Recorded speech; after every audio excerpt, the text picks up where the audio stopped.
ఓం శ్రీ లక్ష్మీ నరసింహాయ నమ. నరసింహ శతకంలోని పద్యాలను చెప్పుకుంటూ ఉన్నాం. ఈ నరసింహ శతకాన్ని శేషప్ప కవి అని ఆయన తెలంగాణ ప్రాంతీయుడని చెప్పబడేటటువంటి అతను రాసినట్లుగా మనకు తెలుస్తూ ఉంది. తర్వాత ఇప్పుడు ఈరోజు మరో 2 పద్యాలు చెప్పుకున్నాం. గార్ధబంబునకేల కస్తూరి తిలకంబు మర్కటంబునకేల మలయజంగు శార్దూలమునకేల శర్కరాపూపంబు సూకరంబునకేల చూతఫలము మార్జాలమునకేల మల్లె పువ్వుల బంతి గుడ్లగూపకు నేల కుండలములు మహిషంబునకేల నిర్మల వస్త్రముల్ బకసంతతికి నేల పంజరంబు ద్రోహ చింతన చేసెడు దుర్జనులకు మధురమైనట్టి నీ నామ మంత్రమేల భూషణ వికాస శ్రీధర్మపుర నివాస దుష్ట సంహార నరసింహ దురిత దూరా. చూడండి, చాలా చక్కటి మంచి పద్యాలు అన్నమాట. గార్ధబంబునకేల కస్తూరి తిలకంబు. గార్ధబంబు అంటే గాడిద.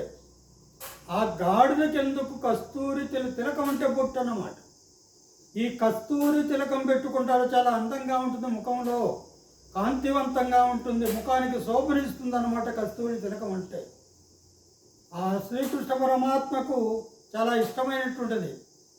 కస్తూరి తిలకం లలాట పలకే స్థితం అని మనం శ్రీకృష్ణ పరమాత్మను మరి పొగుడుతూ ఉంటాం, ప్రశంసిస్తూ ఉంటాం, స్తుతిస్తూ ఉంటాం. అలాంటి సాక్షాత్ శ్రీకృష్ణ పరమాత్మ ధరించేటటువంటి కస్తూరి తిలకము గాడిదకెందుకు అంటున్నాడు. మర్కటంబునకేల మలయజంబు.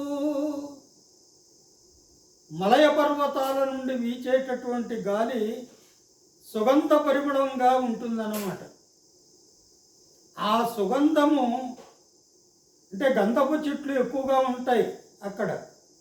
ఆ గంధపు చెట్లతో ఆ గంధాన్ని, ఆ సుగంధము ఈ మర్కటంబునకేలా అంటున్నాడు.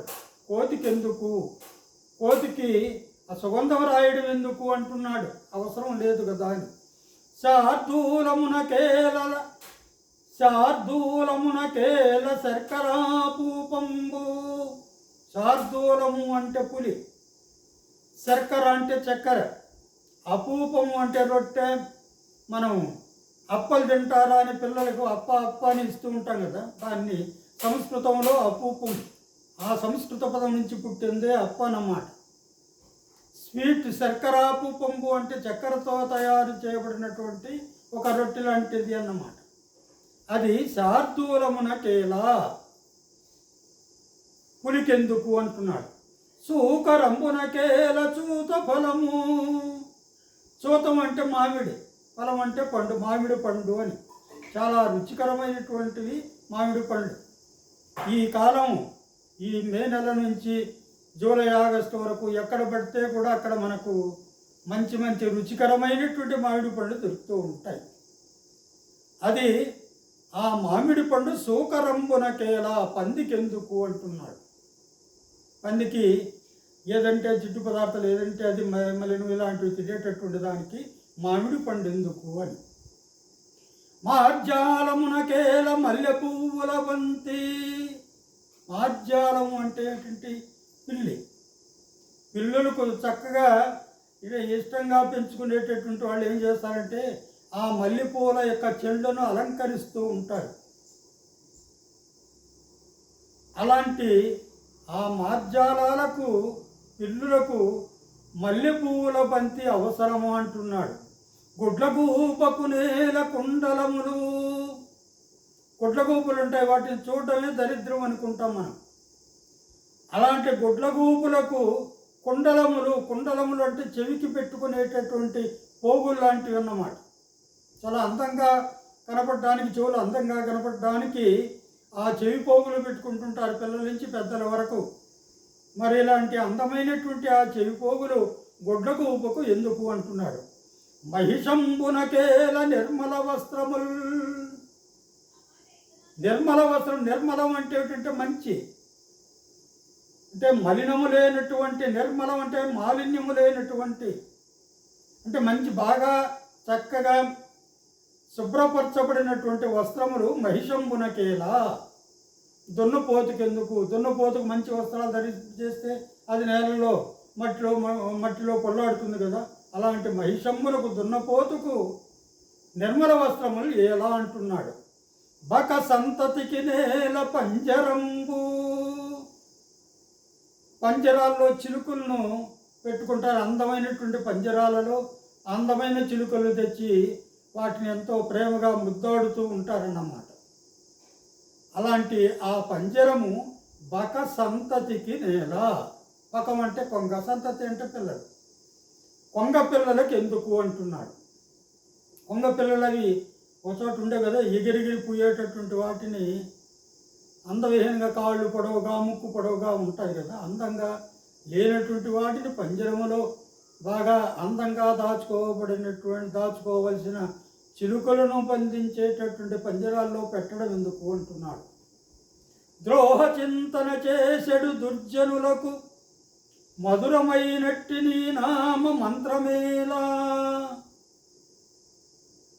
ద్రోహ చింతన చేసెడు దుర్జనులకు ఎప్పుడు కూడా వాళ్ళ యొక్క మనస్సంతా కూడా ద్రోహంతో కూడుకున్నటువంటిది. వాళ్ళ ఆలోచన అంతా కూడా ఎవరికి ఎలాంటి అపకారం చేద్దామని ఆలోచన చేస్తూ ఉంటారన్నమాట దుర్జనులు. అలాంటి ఆ దుర్జనులకు మధురమైనట్టి నీ నామ మంత్రమేలా. ఓం నమో వాసుదేవాయ, ఓం శ్రీరామచంద్రాయ, ఇలాంటి ఓం నమశివాయ ఇలాంటి పూజలు చేసేటువంటి మంత్రాలు ఉంటాయి కదా, అలాంటి మధురంగా పిలువబడేటటువంటి నీ నామమంత్రము ద్రోహబుద్ధి కలిగినటువంటి దుర్జనులకు ఎందుకు అంటున్నాడు. భూషణ వికాస శ్రీధర్మపుర నివాస దుష్ట సంహార నరసింహ దురిత దూరా. తర్వాత మరొక పద్యం. పసరంబు పంచైన పశులుగా సరితప్పు. పసరం అంటే పశు, పంచైన అంటే పనికి రానిదైతే, అంటే పశువులు కాపరి వాటిని జాగ్రత్తగా చూసుకొని వస్తూ ఉంటాడు. అవి తోలినట్టుగా పశువులు పోవాలి, లేకపోతే ఆ పశువులు కాపరి వాటిని సరిగ్గా పాలించటలేదు అని అర్థం అన్నమాట. అది ఆ తప్పేవాటి పశువులు కాపరి తప్పు, పశువులు కాపుగా చేసేటటువంటి వాని యొక్క తప్పు. అది పసరమ్ము మంచిది కాకపోతే. ప్రజలు దుర్జనులైన ప్రభుని తప్పు. ప్రజలు దుర్జనులైన, ప్రజలు దుర్మార్గులైతే అది రాజు తప్పు అన్నమాట. అందుకనే రాజా కాలస్య కారణం అంటారు పెద్దవాళ్ళు. ఈ కాలం సరిగ్గా లేదంటే ఆ కాలం సరిగ్గా లేకపోవడానికి కారణం రాజేను అంటాడన్నమాట. భార్య గయ్యాళైన ప్రాణనాథుని తప్పు. భార్య కట్టుకున్న ఇల్లాలు ఉంటుంది, ఆమె గయ్యాళైతే ఎవరిది తప్పు అంటే మరి ప్రాణంలాగా చూసుకునేటటువంటి నాథుడు ఉంటాడే, భర్త తప్పు అంటున్నాడు. తనయుండు దుష్టైన తండ్రి తప్పు. తనయుండు కొడుకు దుర్మార్గుడైతే అది ఎవరు తప్పు అంటే తండ్రి తప్పు అంటున్నాడు. సైన్యంబు చెదరిన సైన్యనాథుని తప్పు. మరి యుద్ధానికి బయలుదేరేటప్పుడు సైన్యాన్ని తీసుకొని సేనాధిపతులు పోతూ ఉంటాడు. ఆ సైన్యం సక్రమైనటువంటి మార్గంలో చెదిరిపోకుండా బెదిరిపోకుండా వెళ్ళాలి. మరి ఆ విధంగా కాకుండా సైన్యం చెదిరిందనుకోండి, అది ఎవరు తప్పు అవుతుంటే సేనానాయకుని తప్పు అంటున్నాడు. కూతురు చెడుగైన మాత తప్పు.